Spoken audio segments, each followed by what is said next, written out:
Pateikt paldies drosmīgai, uzņēmīgai un tajā pat laikā sievišķīgai un trauslai sievietei, negaidot īpašus svētkus sieviešu vai mātes dienu.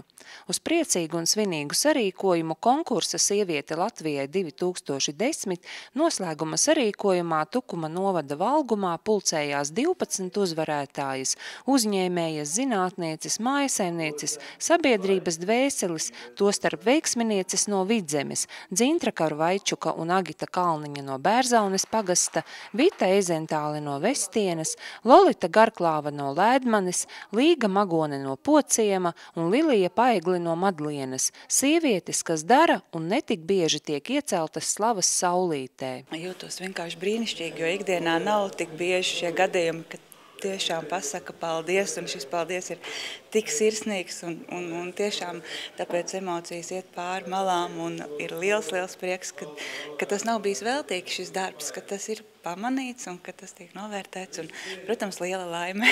Patīkami, jo, jebkuru darbu, ja novērtē, tad tas ir patīkami, un ja to ir novērtējis ne tikai darba kolektīvs un ģimene, bet arī novads, kā mēs dzirdējām, protams, ka patīk. Latvijas avīzes organizētā konkursa simbols ir kristāla kurpīte, vai viegli būt labai, sievišķīgai un tajā pat laikā stiprai biznesa sievietei un pastāvēt šajos grūtajos laikos? Grūti. Kāpēc?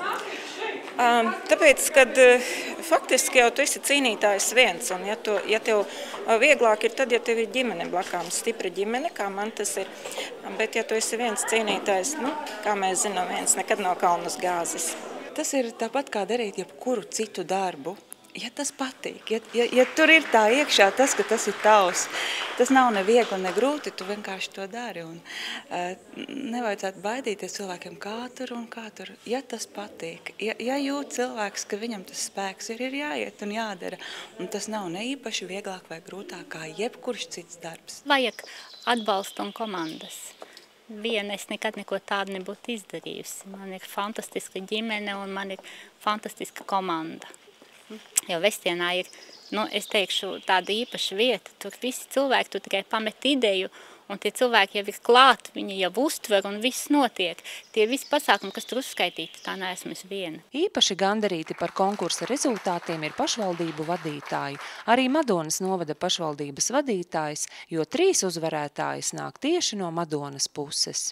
Mēs esam gandarīti par šī konkursa iznākumu, jo ceturdaļa no laureātēm ir Madonas novada sievietes. Un prieks par to, ka viņas tādas ir, ka viņas darbojās, ka viņas ir aktīvas, un prieks par tiem cilvēkiem, kuri viņas ir ieraudzījuši un virzījuši šim konkursam. Lai gaišumu un pateicības brīži arvien vairāk ceļotu pa Latvijas novadiem, ir dzimusi ideja nākamreiz konkursa noslēguma pasākumu rīkot Latvijas laukos, iespējams tieši Madonā. Šis konkurss arī notikdams jau it kā Rīgā vai šeit Valgumā, kur svinīgā daļa notiek, jau vieno Latviju, bet tad būtu šis novadu vienojošais elements, jo brīžiem ir tāda sajūta, ka mēs it kā sakam to Latvijas vārdu, bet tomēr katrs dzīvojam diezgan tādu nomaļu nošķirtu dzīvi. Mums visapkārt ir ļoti daudz darbīgu, radošu, aktīvu cilvēku, kuri ikdienā ir pelnījuši, lai viņiem pasaka paldies par to, ko viņi dara. Un tas jau arī ikdienā tiek darīts. Varbūt vajag pacelt to lietu daudz augstākos fórumos. Uz tikšanos!